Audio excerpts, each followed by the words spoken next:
Bienvenido, queridos hermanos y hermanas, queridos amigos, en estudio del Departamento de Escuela Sabática en la Asociación General. Con ayuda de Dios tenemos una nueva lección para presentarle para esta semana y nos gustaría presentarle juntos con nuestra querida hermana Raquel. Vamos a empezar nuestro estudio invitando la presencia de Dios con nosotros. Acompáñanos por favor en una oración en silencio.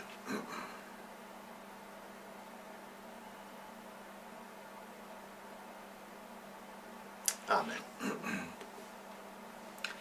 Como siempre, hagamos un repaso de la estructura de la lección, la misión del pueblo de Dios en los últimos días. Un título muy importante y contenido de la lección también. El primer subtítulo es Proclamación de la Verdad. En este subtítulo prácticamente podemos entender qué es la misión, pero dentro de este subtítulo tenemos más detalles de la extensión del mensaje de la misión prácticamente del pueblo de Dios. Después viene el otro subtítulo, a todo el mundo, y ahí vamos a ver dónde debe compartirse ese evangelio, en qué es la extensión de la misión del pueblo de Dios. Y el último es un subtítulo, Jesús está con su pueblo hasta el fin, y se relaciona con los dones, con las promesas, con las profecías que tiene Dios por su pueblo cuando Él cumple con su deber y su misión. La lección es muy importante y podemos dirigirla especialmente individualmente a todos nuestros miembros, porque debemos entender que cada miembro debe ser un misionero, debe cumplir con la misión de la iglesia. Vamos a analizar cada pregunta por separado en este momento, juntos con nuestra querida hermana Raquel. La primera pregunta es el siguiente: ¿de qué manera considera Cristo a su iglesia? ¿Qué podemos decir de eso, Raquel?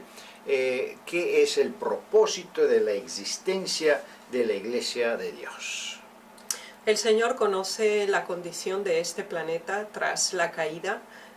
Recordemos que antes de esta, Adán y Eva estaban cubiertos con un halo de luz. Ese halo de luz no solamente los cubría, sino que también demostraba su pureza y su relación directa con Dios. Lamentablemente, tras la caída en el pecado, este planeta fue sumido en las tinieblas más profundas. Y de nuevo, la necesidad de iluminar, de esclarecer, de alumbrar con la verdad, con la pureza del mensaje, con el plan de salvación, con una alternativa a la desgracia en la cual se encontraba este planeta, viene dada precisamente por Cristo mismo, y es a su vez transferida a su propio pueblo como una característica identificativa de su misión trascendental. Es ser luz, debe ser vista, debe ser percibida, debe ser considerada, debe convertirse en un ejemplo, en un testimonio de la verdad, y de esta manera ser edificado el ser humano como tal, y como final último e imprescindible la exaltación de Dios mismo por su propia labor. Así que la misión es excelsa, extensa y altamente significativa como elemento de diferenciación y de contraste con la oscuridad del mal frente a la luz de la verdad representada por su pueblo. Muchas gracias, Raquel. Es interesante que cuando Dios habla de su iglesia, Él no habla solo de la organización como tal, como los pastores o los líderes de la organización, pero si conseguimos a leer y estudiar exactamente los testimonios, el primer testimonio dice: Cristo dio a la iglesia encargo sagrado. Cada miembro debe ser un medio por el cual Dios pueda comunicar al mundo los tesoros de su gracia. ¿Qué significa eso, queridos hermanos y hermanas? Es que cada miembro debe convertirse en un misionero. No es suficiente que un miembro se prepara como miembro solo diciendo sí creo los puntos de la verdad, pero él debe aprender la verdad de un nivel superior, un nivel en que él puede enseñar, puede comunicar estas verdades a otras personas. Cada miembro debe ser un canal, debe ser un misionero. ¿Qué entendemos entonces por la segunda pregunta? La segunda pregunta dice, ¿cuál es la misión del pueblo remanente de Dios? ¿Cómo podemos formular la misión relacionada con los versículos que tenemos aquí presente? Si nuestra identidad como pueblo está expuesta como visión de luz extensiva y alumbrante, nuestra misión es altamente específica en la forma en que Dios la ha expresado. Y tenemos estas dos citas que son complementarias y nos van a ayudar a comprenderlas en una forma profunda y específica. El anuncio del Evangelio debemos considerarlo como una necesidad y una deuda. Y estos dos elementos pueden sorprendernos quizás, pero están claramente expuestos en esta cita. ¿Por qué necesidad y por qué deuda? Cuando nosotros hemos comprendido nuestra condición de absoluta perdición y la salvación y el rescate que Dios ha hecho de nuestras vidas, la transformación y el privilegio de ser llamados de nuevo hijos e hijas de Dios, nos sentimos en conexión, en una vinculación tan estrecha con el Señor que da sentido y orientación a nuestras vidas. Pero entonces, al ser conscientes de nuestra necesidad, nos convertimos en deudores, es decir, de transferir, de ser parte en el proceso de compartir esta maravillosa experiencia que tenemos y hacemos con el Señor a otros. Por lo tanto, el anuncio de la verdad debe ser un proceso natural de una experiencia religiosa sana, creciente y progresiva. Y debe ser parte de lo que somos y de lo que aún debemos llegar a ser. En el momento en que somos conscientes que hemos obtenido la salvación en Cristo, produce en nosotros una irradiación de luz tan poderosa desde nuestro interior hacia el exterior que se convierte en una bendición. Y entonces lo consideramos un privilegio, no una imposición o una tarea. Comunicar a alguien los bienes, las riquezas, los dones, la inmensurable ganancia que hemos tenido con la verdad, sino que se convierte en un privilegio que es un derecho innato por nuestra relación personal con Dios. Ahora, nuestra comprensión de la realidad presente, de nuestra naturaleza cotidiana, que ha sido transformada y regenerada por el proceso de la salvación en nuestra vida, nos lleva ahora a brillar por la implementación de la verdad en nuestras propias vidas, no por el poder que hay en nosotros, sino por el poder que nos es transferido por el poder de Dios y ha sido adquirido a través de Él. Y entonces la experiencia de ser llamado de la luz a las tinieblas se convierte en una experiencia transferible a otros. Muchas gracias. Hay que predicar el Evangelio. Prácticamente la primera persona que debe recibir este Evangelio es la persona que trae el Evangelio. Cada día debemos predicar primero a nosotros mismos y después predicar al mundo. Eso es prácticamente que entendemos por el segundo testimonio. Aquí dice el pueblo remanente de Dios debe ser convertido. antes de intentar convertir los otros o participar en esta obra sagrada, debemos nosotros tener la experiencia de la conversión. Debemos recibir la justicia de Cristo, creerla, amarla, abrazarla. Debemos tener la fe de Jesús, porque sin esto no podemos sobrevivir ni podemos vencer las tentaciones. Y no podemos tener el poder de comunicar el Evangelio. Y más de eso vamos a ver en la última parte de nuestra lección. Pero ahora vamos a pararnos a la pregunta número 3. ¿Cuán lejos se extiende la obra de los discípulos de Cristo? ¿Qué es el territorio o qué es podemos decir, el límite de este mensaje? El límite es todo el planeta. Recordemos que Dios no tiene límites.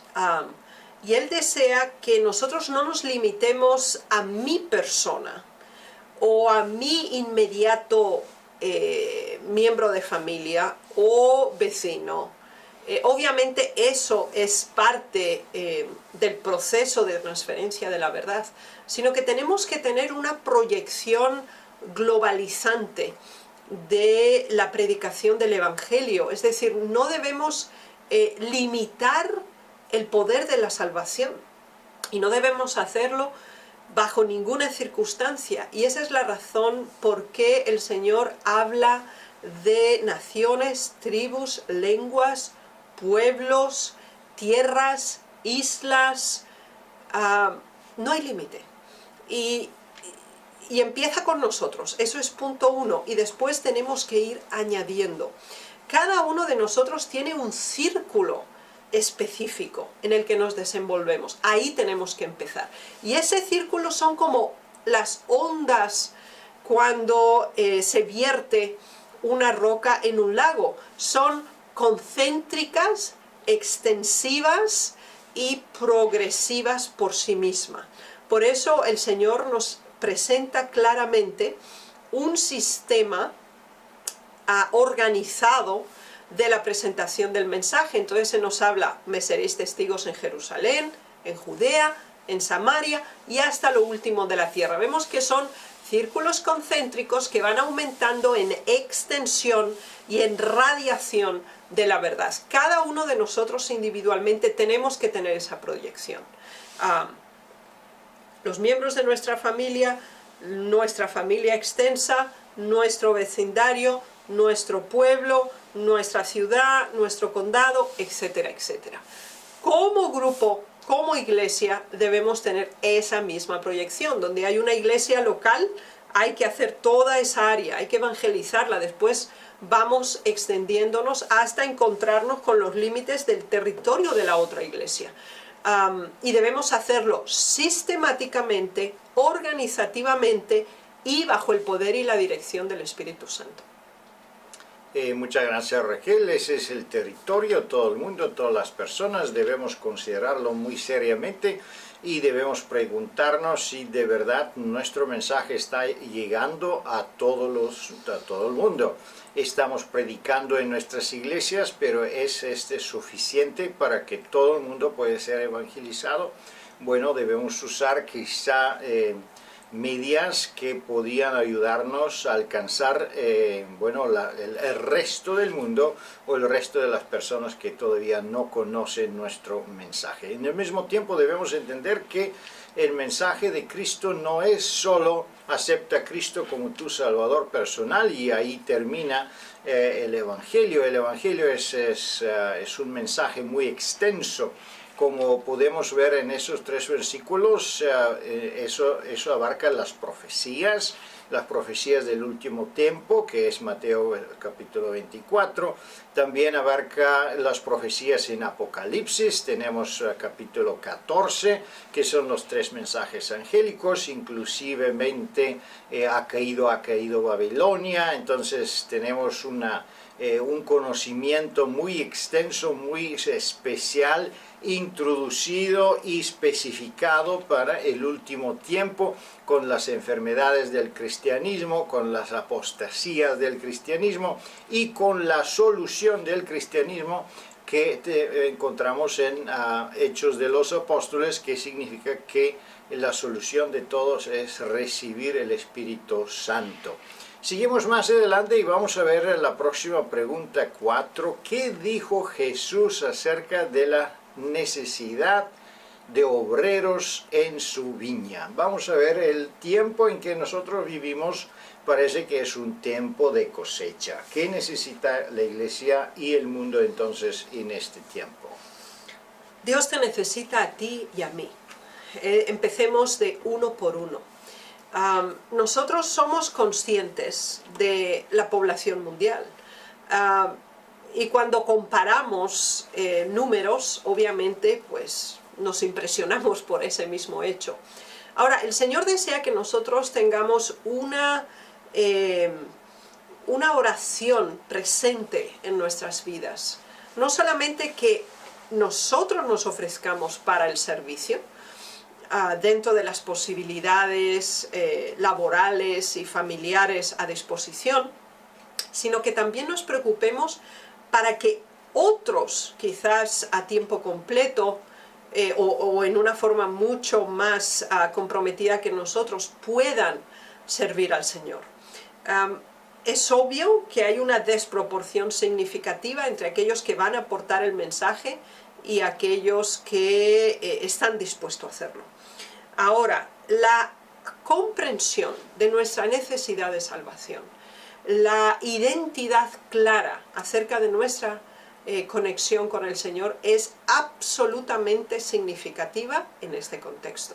Es decir, podemos hacer mucho más de lo que creemos y hacemos mucho menos de lo que podríamos. Nuestro compromiso personal requiere que nos identifiquemos con los talentos que Dios nos ha dado y decidamos usar nuestro tiempo, parte de nuestro tiempo por lo menos, al servicio de Dios diariamente. Y se puede hacer de múltiples maneras. Podemos hacerlo como madres, como amas de casa, cuando salimos a comprar, cuando conversamos con nuestras vecinas. Podemos predicar el mensaje. Cuando asistimos a nuestros hijos en su educación, podemos estar instruyéndolos en la verdad. Esa es obra misionera de primera categoría. El vivir la verdad individualmente ya es un testimonio directo del poder de la salvación, pero además de eso debemos buscar áreas dentro de la iglesia que nos permitan colaborar y desarrollar los talentos que Dios nos ha confiado.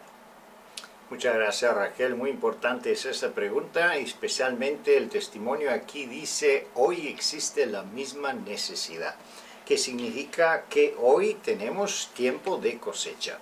Si nosotros desarrollamos este símbolo de la cosecha, ¿qué sucedería si vivimos en el tiempo de la cosecha pero no tenemos suficiente obreros? ¿Qué sucedería? Las semillas que están maduras caerían en la tierra y se perdían.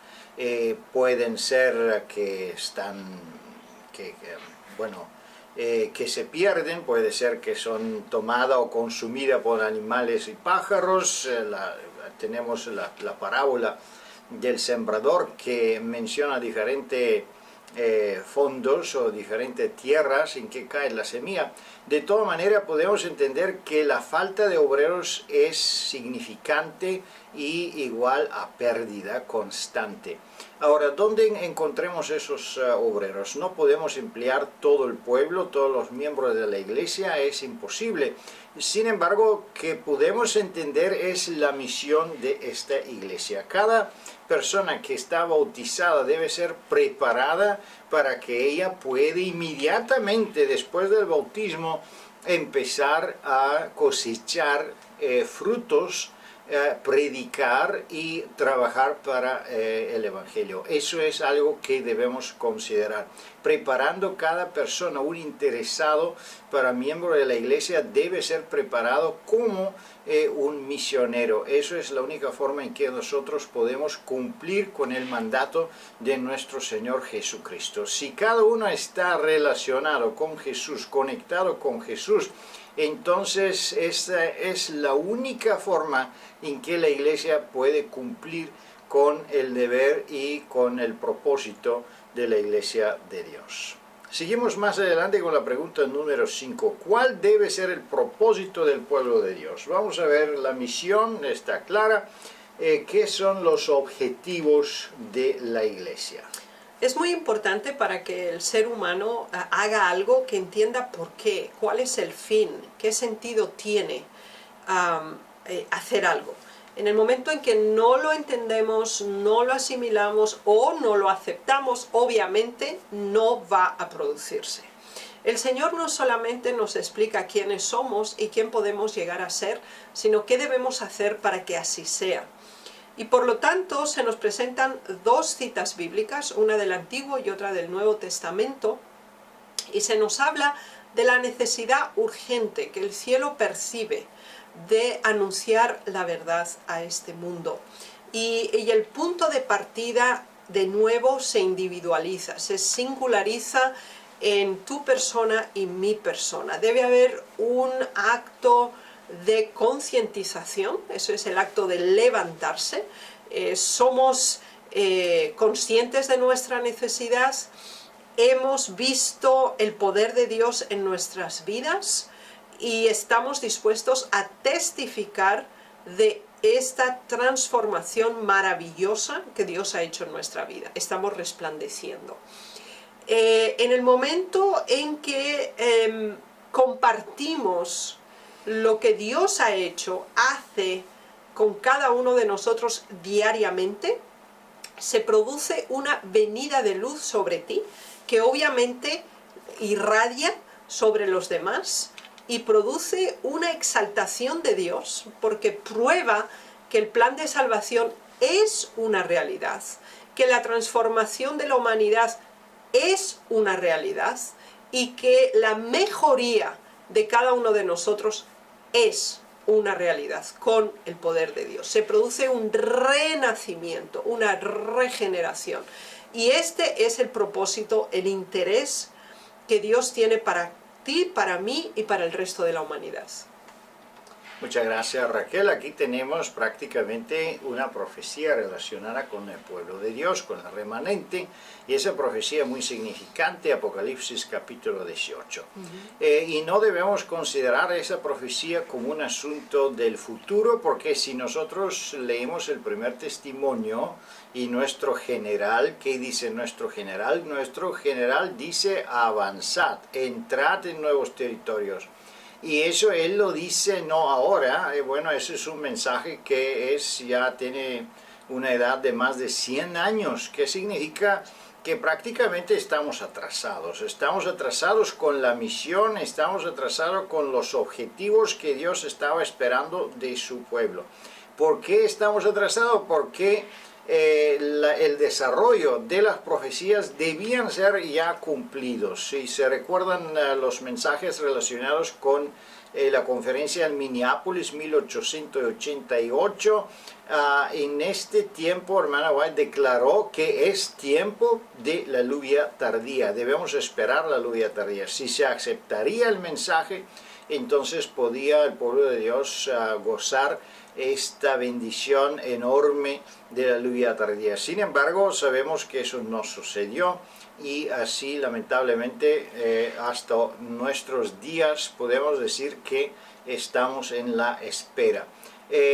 Vamos a ver la próxima pregunta. ¿Qué promesa de Jesús y sus discípulos pertenece a su pueblo al fin del tiempo? ¿Qué podemos decir de eso, Raquel?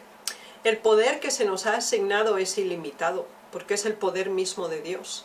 Y Jesús, antes de transferirnos la comisión evangélica, hizo una declaración que dio fortaleza y poder a su comisión. Toda potestad me es dada en el cielo y en la tierra, es decir, lo que yo os voy a decir ahora. No es solo una declaración verbal, es un hecho en proyección. Por el poder que yo tengo y puedo transferir a todos mis hijos. El primer elemento es la disponibilidad al servicio. Es decir, debe haber una interiorización de la verdad y un sentido de responsabilidad hacia los demás de deuda. Si yo tengo este privilegio, si tengo esta experiencia, si tengo estas bendiciones, debo compartirlas porque son infinitas, insondables, y más se imparten, más se multiplican, más aumentan. Por lo tanto, hay que tomar una actitud proactiva, es decir, hay que actuar, hay que ir. Ir no sin saber a dónde, ir a anunciar, a presentar el mensaje. Con un objetivo, con un propósito, que las personas comprendan y a su vez se hagan también portadores de esa misma verdad, se comprometan con la verdad y de esa manera enseñen, vivan, practiquen, impartan el mensaje y así pueda el resto de la humanidad, uno a uno, humano con humano, transformar la vida de cada uno de nosotros por la obra del Espíritu Santo. Muchas gracias, Raquel. El primer testimonio otra vez tiene un mensaje increíblemente importante para todos nosotros y me gustaría proyectarlo otra vez en la pantalla. Dice: Cristo hizo provisión completa. No solo provisión completa, pero él toma la responsabilidad de su éxito. Entonces significa que es imposible fracasar si nosotros seguimos en acuerdo de su santa voluntad. Y aquí en la segunda línea dice: mientras ellos obedecerían a su palabra y trabajasen en relación con él, no podían fracasar. Es imposible fracasar si nosotros trabajamos con él. Sin embargo, entendemos que a veces y cuando fracasamos. ¿Por qué fracasamos? Porque obviamente no estábamos relacionados directamente o estrechamente con él, no hemos tenido su poder o no obedecemos estrictamente sus verdades. Seguimos más adelante y vamos a ver más promesas y más poder que Dios ha prometido a su pueblo si nosotros cumplimos con la misión de su iglesia. ¿Qué armadura llevaría por aquellos que van y predican el Evangelio hasta la segunda venida de Cristo y que se enfrentarán y de qué forma y cómo se enfrentarán con los poderes de la oscuridad? ¿Qué podemos decir como respuesta de esa pregunta, Raquel? El Señor no solo nos dice qué hacer, cómo hacerlo, cuándo hacerlo, por qué hacerlo y dónde hacerlo, sino que además nos cubre con un equipo. Es decir, nos capacita para poder cumplir fielmente la misma comisión que Él nos ha confiado. El primer elemento, y el que es más interno, es el cinto. Ceñirse los lomos, el cinturón o el cinto, era el que ajustaba la ropa, el que mantenía ceñido y firme todo el resto de la ropa interna antes de colocar la armadura del soldado romano. En nuestro contexto específico, la verdad debe estar tan cercana, tan adherida a nosotros, que sea nuestra propia vida, que sea nuestra propia experiencia personal. Pero ahora sí necesitamos una coraza, necesitamos una protección de los órganos vitales de nuestro organismo, necesitamos que nuestro corazón esté protegido por el plan de salvación, haber pasado por la justificación, encontrarnos en el proceso de la santificación hacia la glorificación. Además de eso, necesitamos movernos, necesitamos ser activos y dirigirnos hacia aquellos que necesitan la verdad. Nuestros pies deben estar calzados, deben tener protección para poder caminar en cualquier terreno, sobrepasar cualquier dificultad, y ese es el Evangelio. Debemos estar llenos de ese don del cielo que es la paz, que promueva no solo la adherencia a la verdad, sino la vivencia equilibrada de la misma.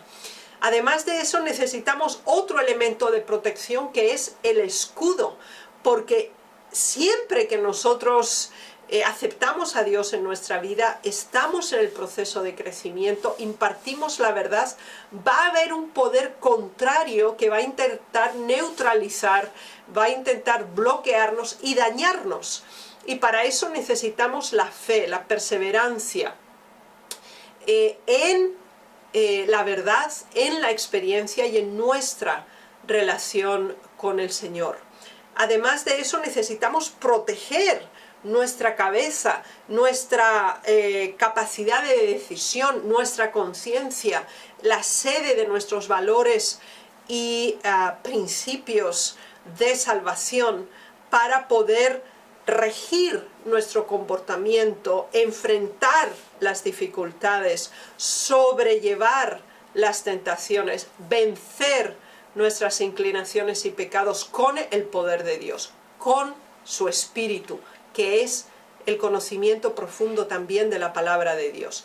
Pero además de eso, nosotros tenemos que tener una actitud específica. Debe ser una actitud de oración, de súplica y de vigilancia, además de perseverancia, en favor de aquellos que vamos a rescatar y reconquistar para el campo de nuestro Salvador. Muchas gracias, Raquel. Muy importante tener todas esas calidades que Dios puede regalar a su iglesia y la regala. Están dispuestos, están preparados para cada uno de ustedes. Solo necesitan estrechar sus manos y poder recibirlo. Así es que tenemos nosotros el poder de Dios, entonces deberíamos tener algo o reflejaría esto en nuestra vida como un celo por Dios. Aquí dice